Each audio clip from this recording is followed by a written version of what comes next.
Chelsea against Aston Villa at the Stamford Bridge. The formation, the lineup was beautiful. We saw Kepa as Balaga also. Yes, and we saw Rhys James, we saw Koulibaly, we saw Mark Cucurella, we saw Loftus-Cheek, we saw Enzo Fernandez, Matt Kovacic, we saw Ben Chilwell, Kai Havertz, we saw Modric, and we saw Joao Felix. Longman also for Aston Villa, Watkins, Bondia, Ramsey, Douglas Luiz, Kamara, we saw McGinn, we also saw Moreno, we saw Mings in the defense, Konsa, and also Ashley Young. In the goal for them, we saw Martinez, Longman, the World Cup winner. And quickly into the formation, were you surprised to see Chelsea and Aston Villa stick out that formation out yesterday? The only surprise I have is not surprising enough, because that is what Graham Potter has been doing since he got the Chelsea's job. Now, the most surprising part of it is, I don't know how you have defenders in the game, then you don't want to play them. You have strikers in the game, then you don't want to play them. Now, I checked that first 11, I was like, the only reason he didn't register Badiashile for the Champions League is because you know he's going to be playing the Premier League. Then why are you putting him on the bench against an attacking team? You know that Unai Emery and his attacking four players are going to give it to you, to your throat.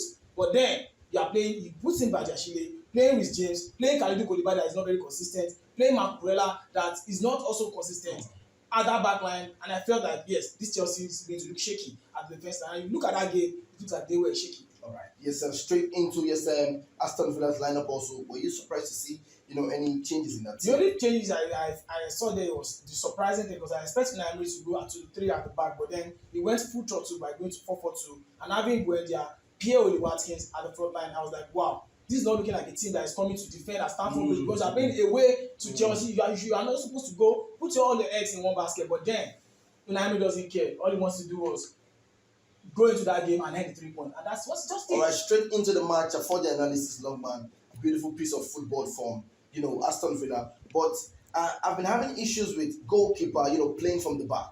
Quickly, Longman, you are not expecting a Modric to pass here. Not that kind of pass time.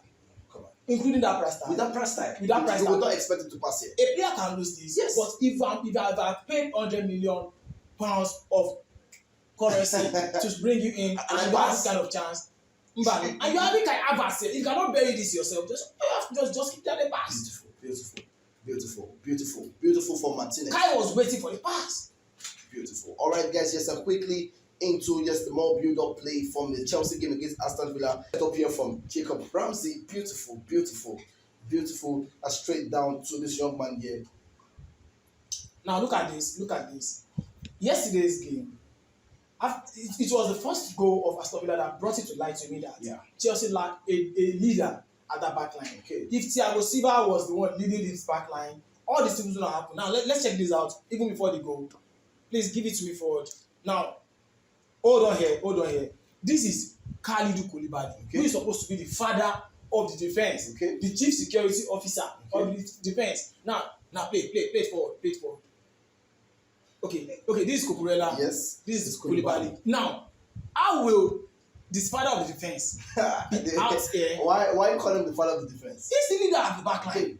He's age-wise, experience-wise, he's supposed to be there. Now, you cannot have Thiago Silva at the middle of this defense and have this social shambles. You cannot have McGinn this freedom. You cannot give him this kind of freedom. You cannot give him McGinn this freedom. Yeah. Now, this is Enzo Fernandez. Okay, young man. Now, who should be marking this young man here? Now, if your defensive midfielders, because look at them here.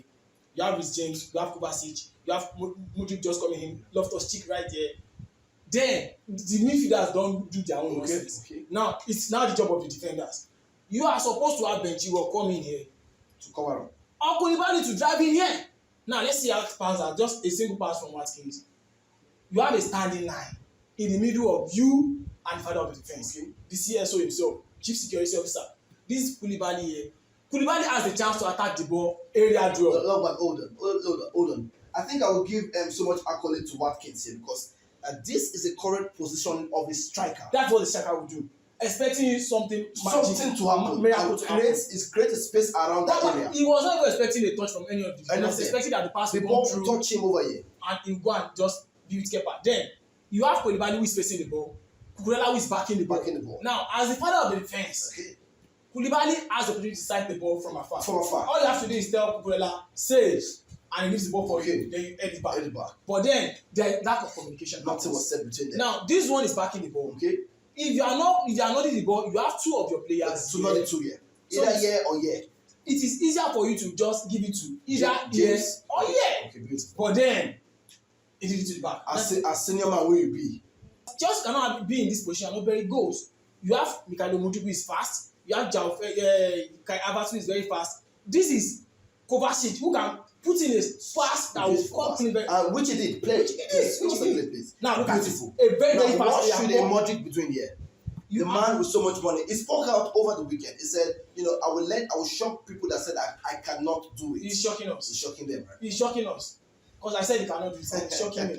No man, this man should be bearing the ball straight into the If you are putting it to that place, he puts it. Then he should put it higher here or down lower here.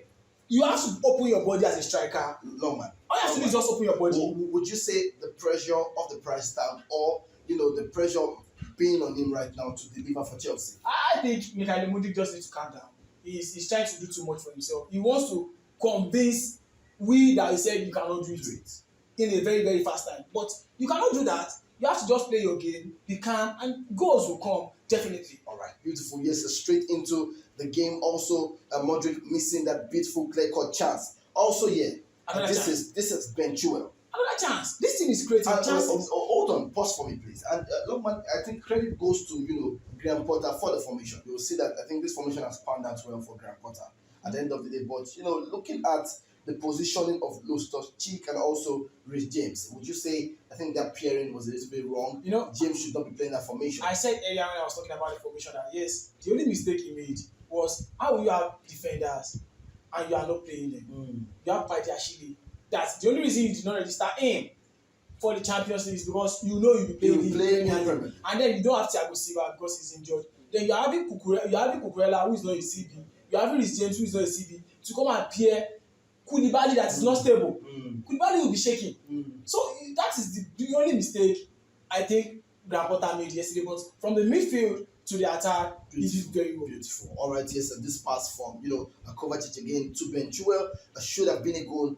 But I think another thing attacking wise, I think Kai Havertz is not doing enough for Chelsea. As a 9, I think you need to start playing a proper 9. You have Fofana, you have Aubameyang, who are their job is to put the ball into the back of the net. Then you're having Kai Havertz, who is not doing that for you presently. I think Graham Potter was supposed to at least have a change of mind. Okay, yes, this corner from Aston Villa should have been dealt with properly. Just here, no man. Just here. This same thing happened in the first half. Why afford this space? Long man, from the corner, please take it back. From the corner kick, long man. What should have happened before that ball gets straight down to Mikel? Now, this is a training goal. I call it a training goal because normally they are supposed to put in the cross. Okay. But where is Cucurella running to? You are supposed to put in your body to attack this ball. Mudryk is going there to do the same thing. But look, man, for pace, for pace, I think this should be the best player should cover up. For pace. Irrespective of whatever, I believe that Cucurella has a larger chances of moving here and puts the body. Because yes, this Majid will actually kick the ball. But when he kicks the ball, it's supposed to hit Cucurella's ball. Now let's have that. See what he did. Long man, before we wrap up on this Chelsea's side of things, Graham Potter has been sacked already. And managers lined up already. When they come into this team, what do you think they can, do to correct this poor run of form from Chelsea? We have the likes of Pochettino, Nagelsmann, Arsene Guavon, we have the likes of Busso, we have the likes of, the likes like that coming up in the rounds of coaches. Zidane also in the link. What do you think these coaches can do to change the run of form for Chelsea? Yes, I lost a bet because I believe that Graham Potter is not going to lose his job until the end of season because I have this Nigerian mentality that you cannot spend that much of money and want to fire the manager. Now he has lost his job. I think what Abramovich did with Thomas Tuchel is whatever Chelsea is going to do now is what they should do to the next coming manager. I remember the first thing they did for Thomas Tuchel was giving him a 1.5-year contract. I think the first thing they gave him a 6-month contract.